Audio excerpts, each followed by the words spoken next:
बिहार में असदुद्दीन वैसी की पार्टी एमआईएम की कोई औकात नहीं है। और वो तो गोपालगंज में शहाबुद्दीन के नाम पर असदुद्दीन वैसी के उम्मीदवार असलम मुखिया को 12,000 से अधिक वोट मिल गया था। नहीं तो बिहार में एमआईएम की क्या औकात है, उसको 2025 में जनता दिखा देगी कि एमआईएम की बिहार में कोई औकात नहीं है। और यह सब बातें पप्पू यादव कह रहे हैं, क्योंकि पप्पू यादव की भी अब एंट्री कुर्नी विधानसभा में हो चुकी है।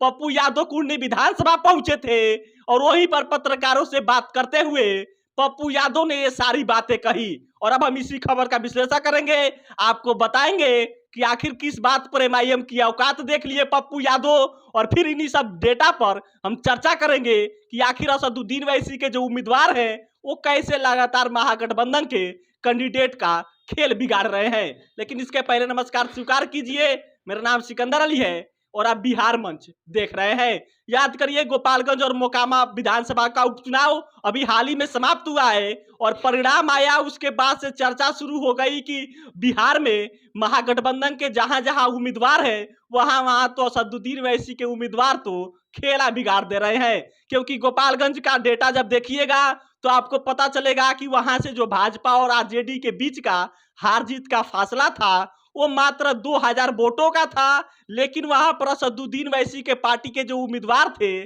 असलम मुखिया, उनको 12,000 से भी अधिक वोट मिला था। अब आ जाइए कुर्नी विधानसभा में। कुर्नी विधानसभा में 5 दिसंबर को वोटिंग है और वहां माहौल गर्म होने लगा है। और कल पहुंचे थे पप्पू यादव वहां, जो आरजेडी और जेडीयू के समर्थन यानी महागठबंधन के समर्थन से जो उम्मीदवार बनाए गए हैं जेडीयू की तरफ से, मनोज कुशवाहा, उनके लिए प्रचार करने पहुंचे थे पप्पू यादव। और फिर जब वहां पत्रकारों ने सवाल पूछा कि एम वाई समीकरण का जो एम भाग है वो तो महागठबंधन से छिटक रहा है और कहा जा रहा है कि असदुद्दीन वैसी की तरफ झुक रहा है। इस बार पप्पू यादव कहते हैं कि देखिए, बिहार में असदुद्दीन वैसी और एमआईएम की कोई औकात नहीं है। वो तो जनता 2025 में बता देगी कि एमआईएम की बिहार में कोई औकात नहीं है। आगे उन्होंने बताया वो तो गोपालगंज में शहाबुद्दीन जी की वजह से कुछ हम लोगों से गलती हो गई होगी, इसलिए वहां मुस्लिमों ने एमआईएम के जो उम्मीदवार थे असलम मुखिया, उनको वोट दे दिए।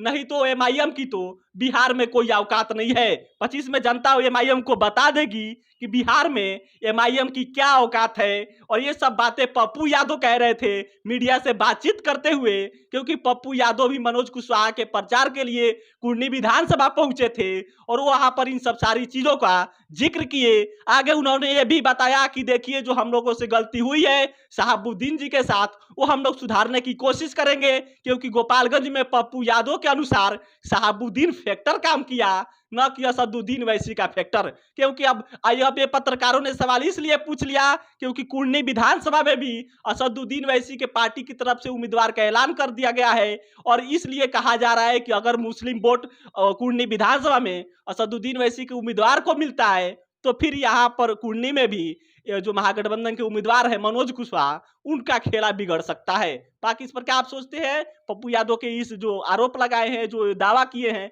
उस पर आप लोग क्या सोचते हैं? असदुद्दीन वैसी के जो उम्मीदवार हैं, जो बिहार में उनकी लोकप्रियता बढ़ रही है एमआईएम की, इस पर आप क्या सोचते हैं? ये कमेंट करके जरूर बताइएगा। फिलहाल इस वीडियो में इतना ही। कैमरे के पीछे दीपक खड़े हैं, मैं आपके साथ सिकंदर अली। आप बिहार मंच देख रहे थे। बहुत बहुत धन्यवाद।